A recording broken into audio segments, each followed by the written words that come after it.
Oh my gosh. You know that stuff I'm always telling you about, kill the elevator speech? Well, doing that just helped me a ton. My name is Felicia Slattery, and this is another story in my 30-day storytelling on video challenge. So you can see I'm in a hotel room right now. I'm in San Francisco. I just flew in. I'm working with another company, a big, huge company. And a friend, colleague, and I are doing a product for this other company. And so I land at the airport, and I'm taking Uber over to the hotel. And Uber has this thing where when you're leaving from the airport, you can do an Uber share.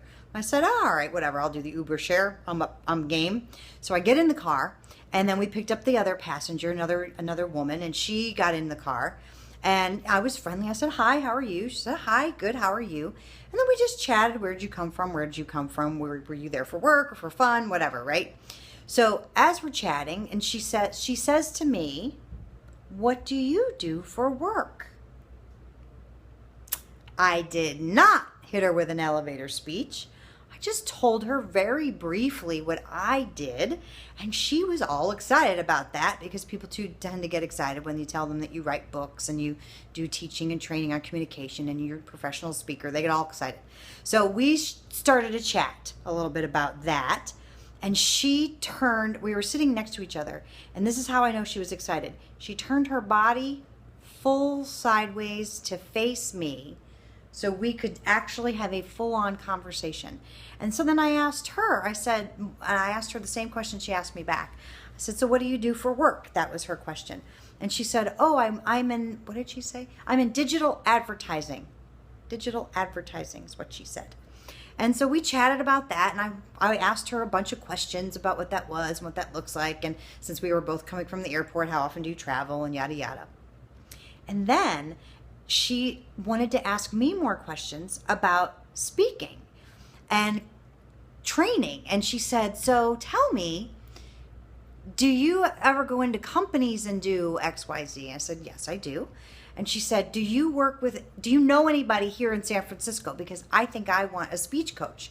And so I had explained to her, well, I have clients in 22 countries around the world. I do stuff via Skype and on the phone, and people send me video, and we, do consulting that way. And she got even more excited. And then she told me where she worked. It's a company, some people might call it the Big G. You'll be watching this video on one of the sites that they own. That's all I'm going to say. And she was just a cool person. And I said, so I gave her my card. She goes, oh, I don't have any cards. I said, well, that's okay. I whipped out my phone that I'm making this video on.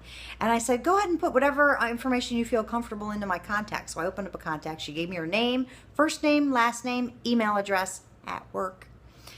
And she said, I would love to talk to you more about this. Maybe we'll have you come in to where I work to do some training for the people.